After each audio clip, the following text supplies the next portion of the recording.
দেখছিলেন শিরোনাম। আমন্ত্রণ জানাচ্ছি দেশ ও দেশের বাইরের অর্থ বাণিজ্যের নানা খবর নিয়ে আমাদের নিয়মিত আয়োজন এ সময়ের বাণিজ্যে। আর আপনাদের সঙ্গে আছি আমি কামরুল হাসান সবুজ। চতুর্থবারের মতো প্রধানমন্ত্রীর দায়িত্ব গ্রহণ এবং নতুন মন্ত্রিসভা গঠনের পর জাতির জনক বঙ্গবন্ধু শেখ মুজিবুর রহমানের সমাধিতে শ্রদ্ধা জানাতে আজ গোপালগঞ্জের টুঙ্গিপাড়া যাচ্ছেন প্রধানমন্ত্রী শেখ হাসিনা। বেলা 12টার দিকে নতুন মন্ত্রিসভার সদস্যদের নিয়ে টুঙ্গিপাড়ায় বঙ্গবন্ধুর সমাধিতে প্রধানমন্ত্রীর শ্রদ্ধা নিবেদনের কথা রয়েছে।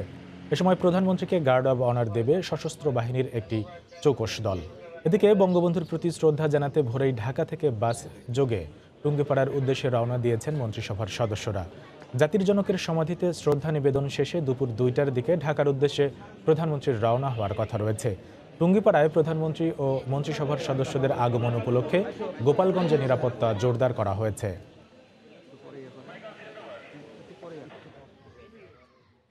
এই মুহূর্তে গোপালগঞ্জের টুঙ্গিপাড়ায় আছেন রিপোর্টার ফেরদৌস লিপি। সরাসরি চলে যাচ্ছি তার কাছে।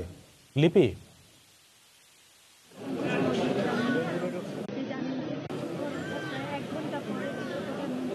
যে সমাধি প্রাঙ্গণে এসে উপস্থিত হয়েছেন এবং আপনি দেখতে পাচ্ছেন যে তারা দাঁড়িয়ে আছেন এবং প্রধানমন্ত্রী অর্থাৎ বাংলাদেশে টানা 3বারের মতো প্রধানমন্ত্রীকে তারা বরণ করার জন্য প্রস্তুত আছে এই টুঙ্গিপাড়ায়। এবং এখানে যেসব স্থানীয় নেতাকর্মীরা আছেন তারা বলছেন যেহেতু প্রধানমন্ত্রীর এটা নির্বাচনীয় এলাকায় এবং এই এলাকা থেকে কিন্তু তারা অনেক বেশি উচ্ছ্বসিত যে টানা 3বার প্রধানমন্ত্রী এখান থেকে নির্বাচিত হয়েছেন এবং বিপুল পরিমাণ ভোটে কিন্তু তিনি এখান থেকে জয়লাভ করেছেন। এবং ইতিমধ্যেই নেতাকর্মীরা এখানে যারা উপস্থিত হয়েছেন তারা সারিবদ্ধভাবে এখানে সুশৃঙ্খলভাবে দাঁড়িয়ে আছে এবং এখানে কিন্তু প্রধানমন্ত্রীর আগমন উপলক্ষে 3 স্তরে নিরাপত্তা ব্যবস্থা নেওয়া হয়েছে এবং প্রত্যেককেই কিন্তু নিরাপত্তার বেষ্টনী পার হয়ে কিন্তু এখানে উপস্থিত আছেন। এবং তারা বলছেন যে এখানকার যেই স্থানীয় নেতাকর্মীরা প্রধানমন্ত্রী এখানে প্রায় ঘণ্টাখানিক অবস্থান করবেন। এখানকার স্থানীয় নেতাকর্মী যারা আছেন তাদের সাথে বেশ কিছু সময় অপেক্ষা করবেন এবং তারা বলছেন যে আসলে যে প্রধানমন্ত্রী নির্বাচিত হওয়ার পর এই প্রথমবার নেতাকর্মী যারা আছেন তাদের সাথে বেশ কিছু সময় অপেক্ষা করবেন এবং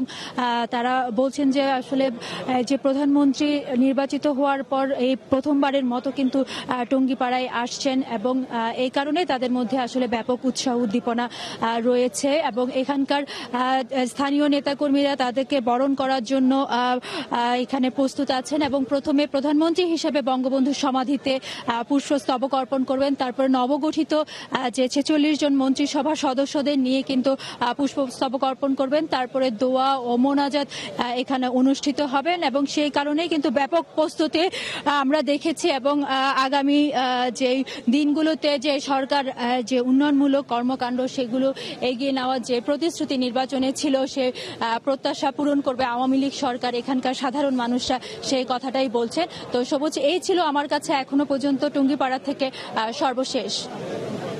বেলা 12টার দিকে নতুন মন্ত্রিসভার সদস্যদের নিয়ে গোপালগঞ্জের টুঙ্গিপাড়ায় বঙ্গবন্ধুর সমাধিতে শ্রদ্ধা নিবেদন করবেন প্রধানমন্ত্রী শেখ হাসিনা। সেখানকার সবশেষ খবর জানাচ্ছিলেন রিপোর্টার ফেরদৌস লিপি।